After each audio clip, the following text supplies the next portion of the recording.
You've seen the visual proof, but what about the historical research? We went and searched to find something to prove that Chattanooga Underground exists once and for all.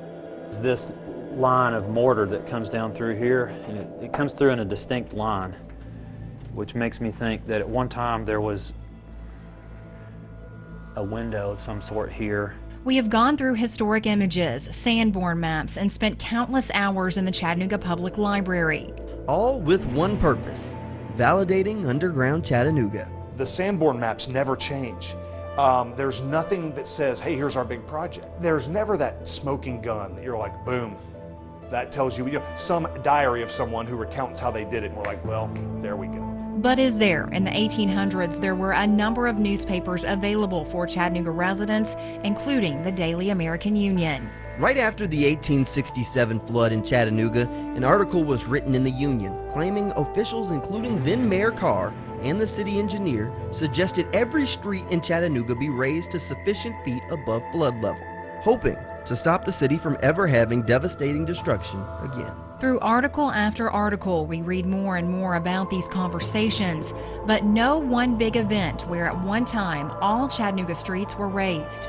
The idea that Chattanooga downtown suddenly, the streets rose up by level just really probably is not accurate at all. It was probably more spotty than that, and the reasons for it, we always say it's because of flooding. It may have been because of flooding. It may have been because, some of it anyway, because of just uneven streets. It's pretty well established, or at least in my opinion, if you look at the photographs of downtown, that at the very least Market Street pretty much stayed the same grade from really the Civil War up until now. But did it? We went through city council records in search of proof. This is documentation from April 20th, 1875, discussing an ordinance raising and establishing a grade of Market and other streets. On March 10th, 1875, an article was written in the Daily Times concerning a citizen meeting. Then, a few days later, on March 14th, Chattanooga Mayor James recommends Market Street be graded to the height of other downtown streets. We learned the ordinance raising the grade of Market Street above the high water mark passed on the second reading. Could that be the documentation proving we really have an underground Chattanooga? You be the judge. Local historian and Pickanooga developer David Moon believes grading was done in the city, but not enough to raise the city one full floor. Well, there was some grading to do there, especially. Broadwinds also had railroad tracks that went from the river to Union Depot. So it was a muddy mess. And really not as well traveled, at least by the public, at least by visitors coming into Union Depot. This is a map of the city of Chattanooga in 1886 from the Library of Congress.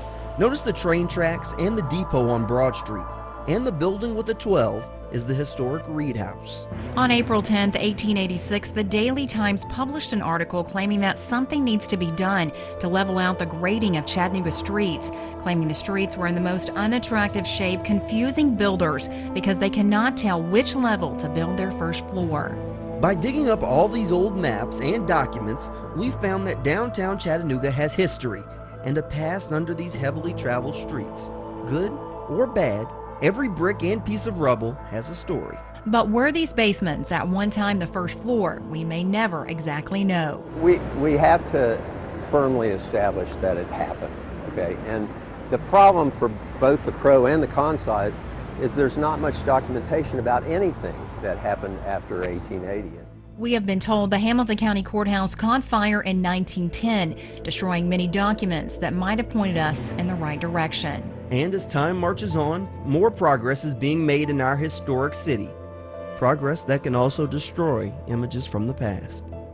In conclusion, we do think that the streets were raised, but just how much? We did all the research and now we're putting it in your hands. Go to our website, WDEF.com, and you be the judge.